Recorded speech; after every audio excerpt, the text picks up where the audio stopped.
Hello दोस्तों, नमस्कार। मैं संजय गुप्ता। दोस्तों आइए, एक बहुत ही सुंदर सी कहानी लाया हूं मैं आपके लिए। दोस्तों छोटी छोटी कहानियां इंसान के जीवन में बहुत ही बड़ा परिवर्तन लाती हैं। दोस्तों अभी हाल ही में हमारी एक कहानी कई शहरों तक पहुंची और लोगों ने अपने प्यार कमेंट के माध्यम से हम तक पहुंचाया। बहुत बहुत शुक्रिया, बहुत बहुत धन्यवाद। आइए शुरुआत करते हैं इस कहानी के लिए।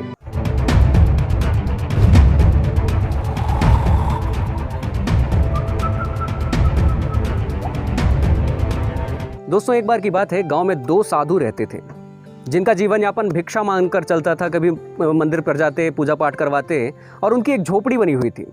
वह हर सवेरे सवेरे निकल जाते थे, कोई भिक्षा मांगने जाता, कोई मंदिर पे पूजा पाठ करवाने निकल जाता।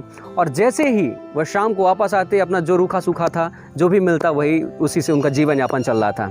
एक दिन की बात है, जैसे वह सवेरे सवेरे भिक्षा मांगने के लिए निकले दोनों साधु संत, और शाम को आने के पहले जोर से आंधी तूफान आया, बारिश आई, उनकी झोपड़ी तहस नहस हो गई।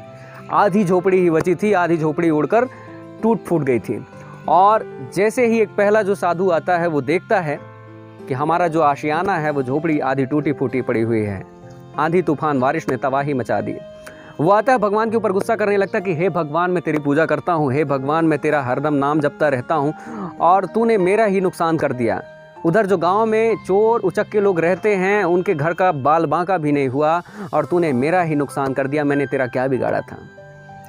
और वह निराश होकर बैठ जाता है। जैसे ही जो दूसरा साधु आता है वो देखता है कि आधी कुटी उसकी बची हुई है, आधी झोपड़ी उसकी बची हुई है। वो बहुत खुश होता है, भगवान का शुक्रिया अदा करता है कि हे भगवान, बहुत खुश हूँ तेरे ऊपर, तेरी वजह से ही मेरी ये आधी झोपड़ी बची हुई है, क्योंकि ये जिस प्रकार से आंधी तूफान आया था उस हिसाब से ये झोपड़ी एक भी नहीं बचती।